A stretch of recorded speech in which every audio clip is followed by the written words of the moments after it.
Our next guest comes from a digital consulting and technology firm specializing in digital reputation management that protects your online presence. His name is Sam Michelson, CEO and founder of 5 Blocks. And Sam, thank you so much for joining us. Now, you and I spoke prior to this interview. I know exactly what your company does, but our audience doesn't. So why don't you give us a deep dive into what your company does to protect your clientele from the outside world, the big outside world? Sure. Well, it starts with Google. When you want to find out about a brand or a company or an individual, the first thing you do is Google. And what happens then is you get this kind of mishmash. You get things that just happen now. You get things that happened a long time ago. You get things the client says, that the company says about itself. And basically, oftentimes it can be very difficult for a company to make sure that people are seeing the right part of the story. And one way to think about this is that some of the content that's there is really short-lived. It has a very short shelf life, if you will.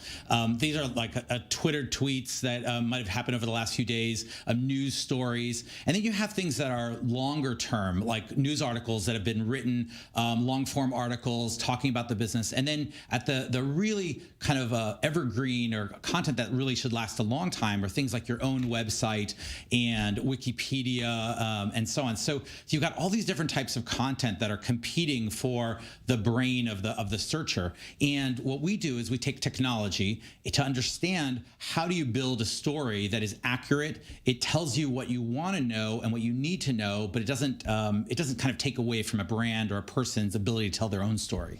Okay, so what about if some of your clients that you had some negative press written about them, but this negative press was actually warranted? What would you do then with that situation? So you know, take for example, you have a food company that we work with. They might have had a recall a few years ago, and I think that it's absolutely necessary for everyone to see that information because they need to know it's a food safety issue in the moment for the days and weeks afterwards, perhaps. What we would do is help them sunset that information later. So when you need to know information, it needs to be there. The problem we deal with and the way that we help our clients is making sure that once it's no longer relevant or it's not really in the right context, it's no longer the first thing you see.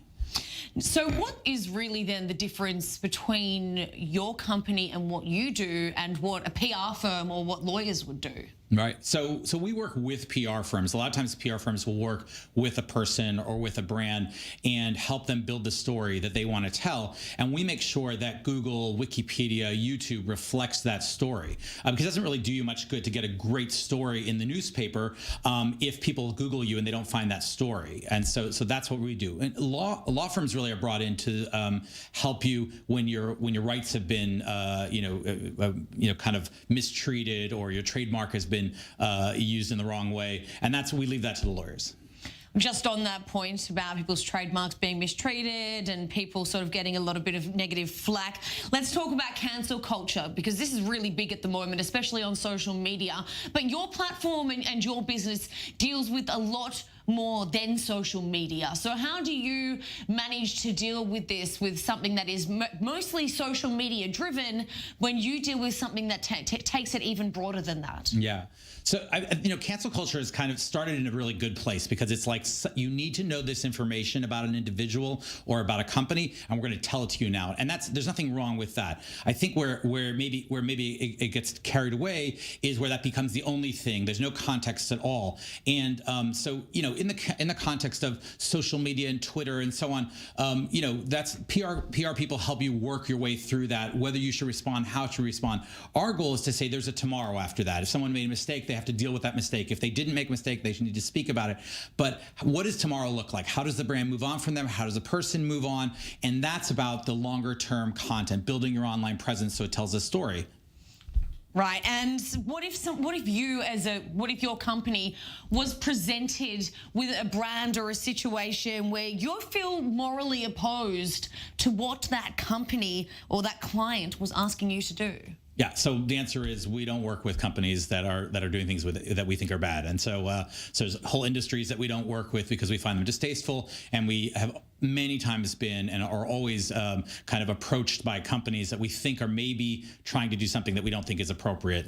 Financial services companies where they're talking about their investments in ways that aren't true, or people that have past that you need to be careful about. And we have an ethics committee in our company, reviews everything, and we just reject those. Luckily, there's a lot of great companies, a lot of great people that we can work with who don't have that issue. Absolutely. It sounds great. And it sounds like you've got a really great sort of business model that you're working with there. Sam Michelson from 5 Blocks, thank you so much for your time today. Thank you, Sarah.